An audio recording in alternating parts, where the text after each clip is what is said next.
Assalamualaikum warahmatullahi wabarakatuh. Perkenalkan, nama saya Maulia Rahmawati dengan NIM 201052440007, mahasiswa semester 2 dari Prodi Teknologi Pendidikan kelas B, Universitas Negeri Yogyakarta.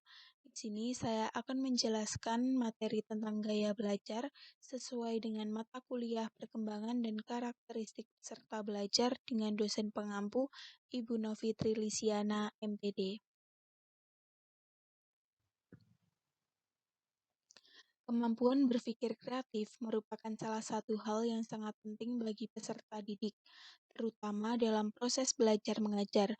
Melalui kemampuan berpikir kreatif, siswa dituntut agar bisa memahami, menguasai, dan memecahkan persoalan yang sedang dihadapi. Dengan adanya kreativitas dalam pembelajaran, diharapkan peserta didik berani menyelesaikan permasalahan menggunakan caranya sendiri.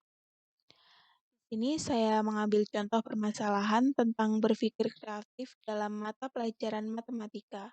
Misalnya, materi lingkaran merupakan bagian dari pelajaran matematika yang diajarkan pada siswa kelas 8 semester genap.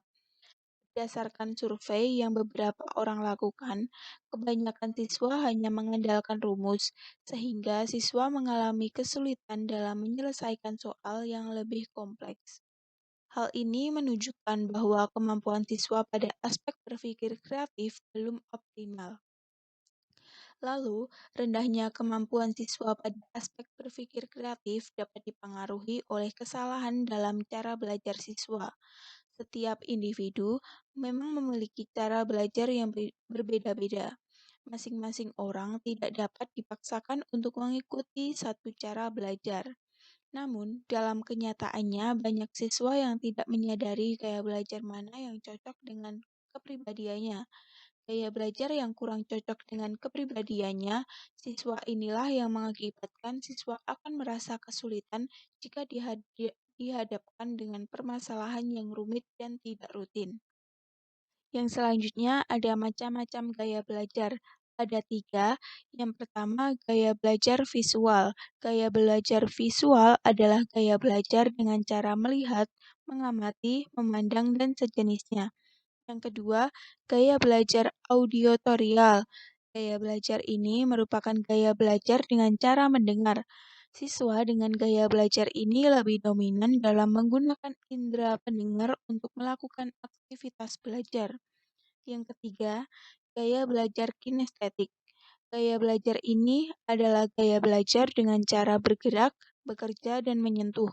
Maksudnya ialah belajar dengan mengutamakan indera perasa dan gerakan-gerakan fisik. Siswa dengan gaya belajar ini lebih mudah menangkap pelajaran apabila ia bergerak, meraba, atau mengambil tindakan. Dalam fenomena seperti tadi, peran kerjasama antara tenaga pendidik dengan pihak yang terkait sangat dibutuhkan. Kolaborasi antara guru, teknolog pendidikan, pemerintah, serta orang tua yang selaras dapat meningkatkan proses gaya belajar seorang siswa.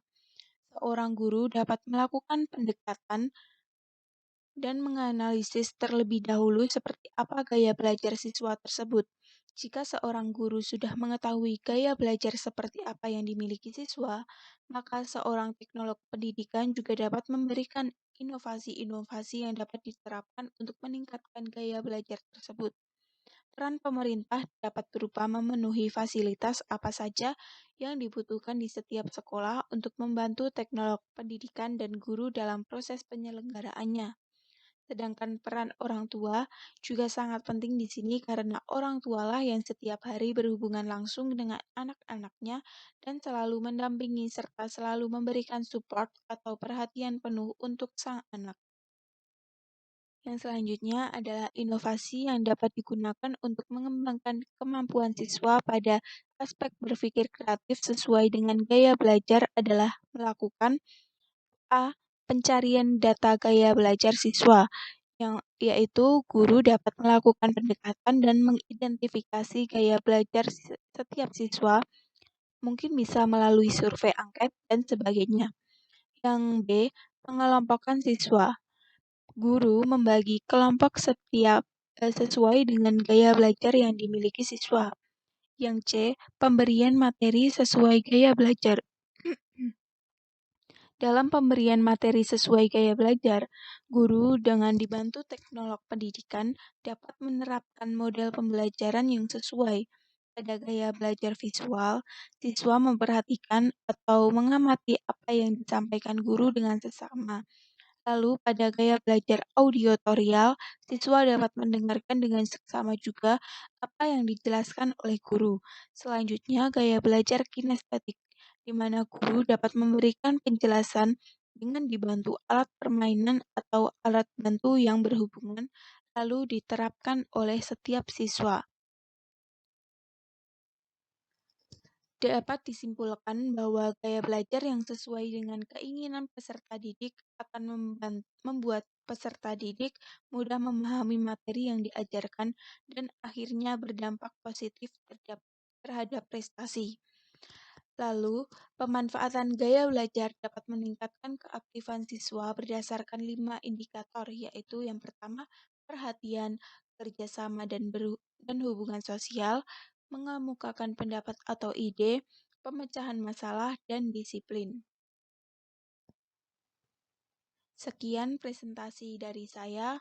Kurang lebihnya saya mohon maaf. Wabillahi taufik walhidayah. Wassalamualaikum warahmatullahi wabarakatuh.